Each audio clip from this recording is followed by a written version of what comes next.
کو یہ ایک طرح سے وہ تانازنی کرتے تھے کہ آپ کہتے ہیں ہم ملت ابراہیمی پر ہیں، لیکن ملت ابراہیمی میں تو یہ چیزیں حرام نہیں ہیں. تو اس کا جواب جو ہے وہ اللہ رب العزت اس آیت مبارکہ میں دے رہا ہے کہ ایسا نہیں ہے، یہ خاص حضرت یعقوب علیہ السلام کا اپنا عمل تھا کہ جو انہوں نے یہ عمل فرمایا. پھر اس سورہ مبارکہ میں اللہ رب العزت نے حج کا ذکر کیا ہے کہ حج کی فرضیت کا ذکر آیا کہ اگر کسی کے پاس استطاعت ہے تو وہ حج کے پاس، اگر اس کے پاس پیسے ہیں تو اس کو چاہیے کہ وہ حج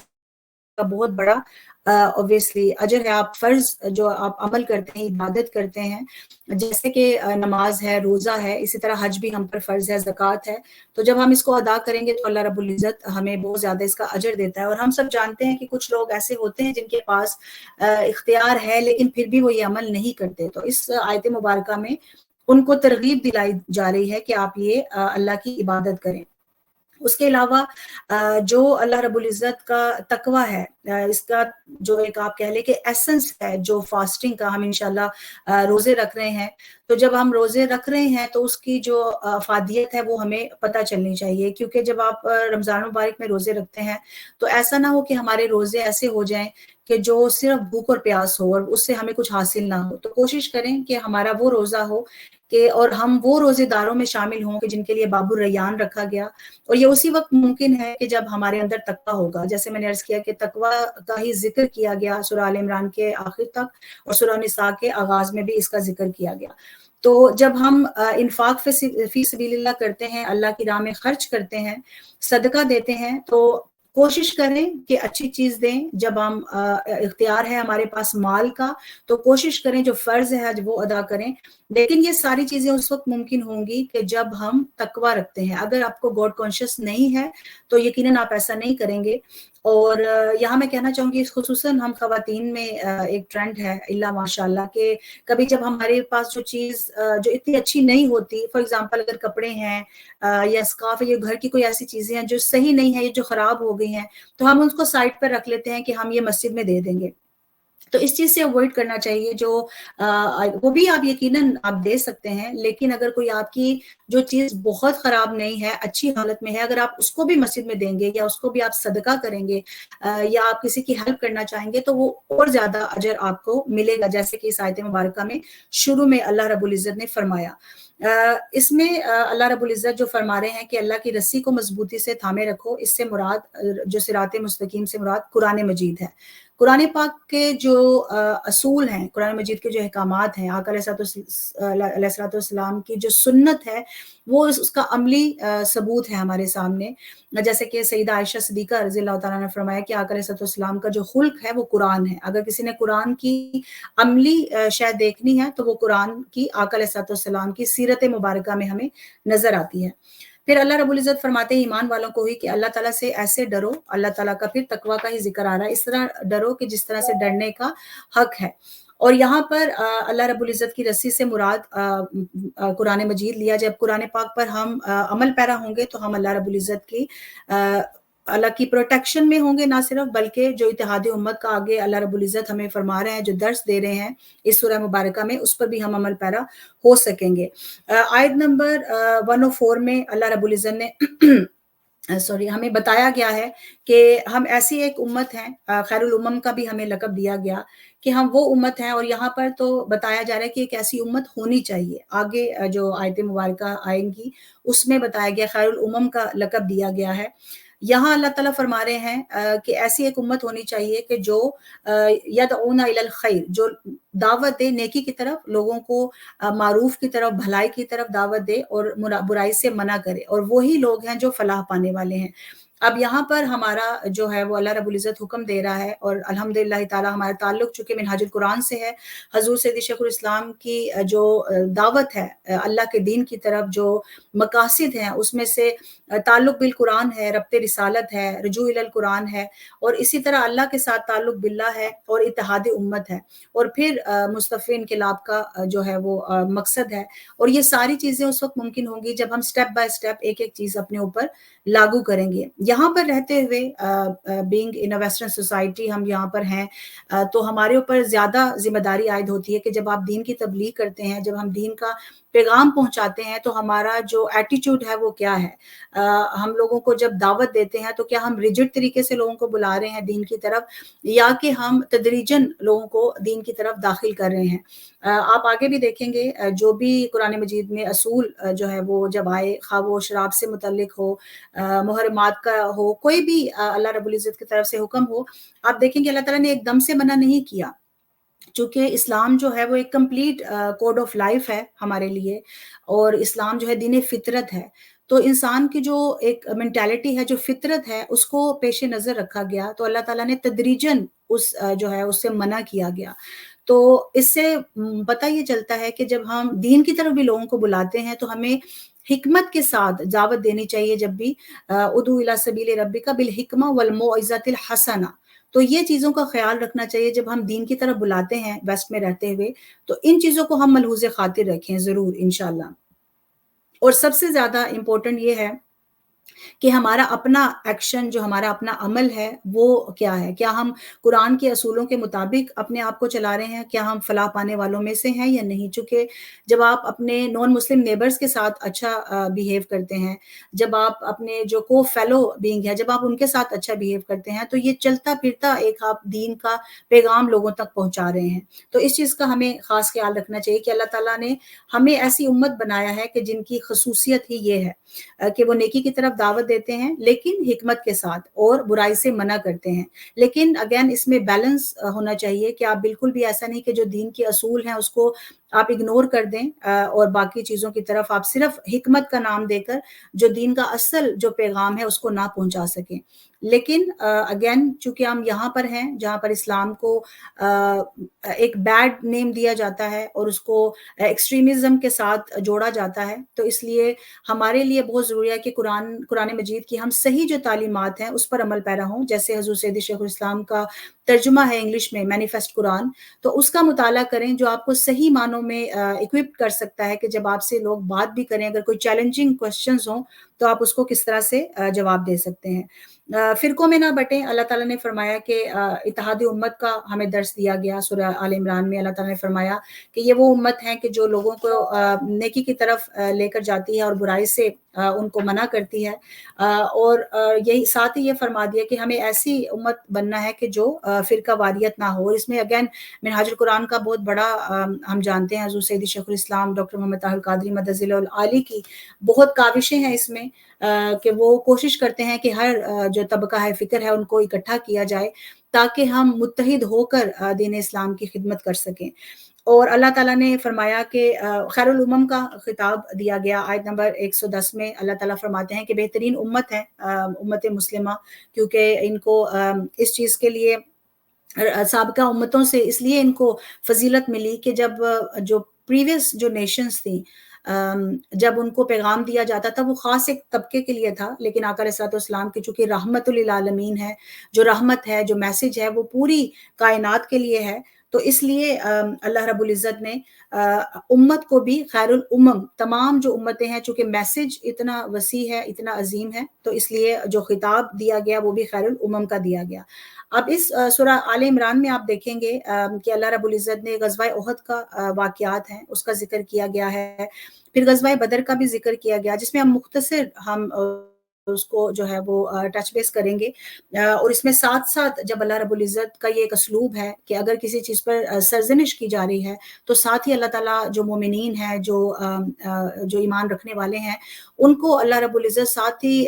حوصلہ افزائی بھی کی جا رہی ہے. چونکہ اس زمانے میں جب نیا نیا اسلام آیا اور جب آتے ہی جب یہ تمام چیزیں ان پر فرض کر دی گئیں، ایک دم سے نہیں کی گئیں، گریجولی کی گئیں، لیکن وہ لوگ جو اس چیز کے خوگر نہیں تھے، جو یوز ٹو نہیں تھے اس طرح کے اعمال کرنے کے،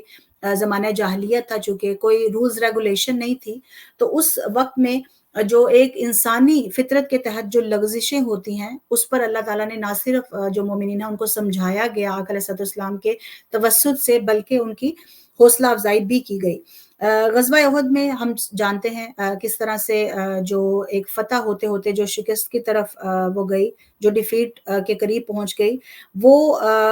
ہم جانتے ہیں کہ اس کی وجہ کیا تھی. جب آپ اپنے امیر کا، اپنے حاکم کا، اور خصوصاً آقا علیہ الصلوۃ والسلام جو اللہ اور اس کے رسول کی اطاعت کا جن کا فرض ہے کرنا،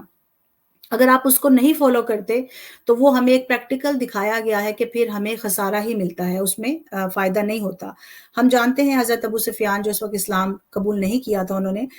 3000 مسلح جنگ کا لشکر جو ہے وہ لے کر آئے تھے، اور آقا علیہ الصلوۃ والسلام نے مختلف جو صحابہ کرام ہیں ان کی ڈیوٹی لگا دی تھی مختلف جگہوں پر، کہ کس طرح سے ایک جو صحابی ہیں ان کو جو ہے وہ پرچم عطا کیا گیا۔ موصب بن عمیر رضی اللہ تعالیٰ عنہ تھے، عبداللہ بن جبیر رضی اللہ تعالیٰ عنہ تھے، کہ جن کو 50 سپاہیوں کے ساتھ ایک پہاڑ کی ایک گھاٹی پر رکھا گیا، ان کو تعینات کیا گیا چونکہ وہاں سے خدشہ تھا کہ حملہ نہ ہو جائے، لیکن مال غنیمت کی دوڑ میں ایسا ہوا، اور پھر لوگوں نے چند لوگ ایسے تھے جو وہاں سے چلے گئے جہاں سے جس وجہ سے موقع ملا، اور پھر وہاں سے پیچھے سے حملہ ہوا۔ جیسے میں نے عرض کیا، میں ڈیٹیل میں نہیں جاؤں گی، ہم مختصر اس پر کریں، چونکہ ہم نے دیکھنا ہے کہ جو اس غزوے کا اللہ تعالیٰ نے ذکر فرمایا ہے اس سے ہمارے لیے کیا لیسن ہے۔ جو عمل، جو غزوہ، جو جنگ، جو اس وقت معرکہ ہوا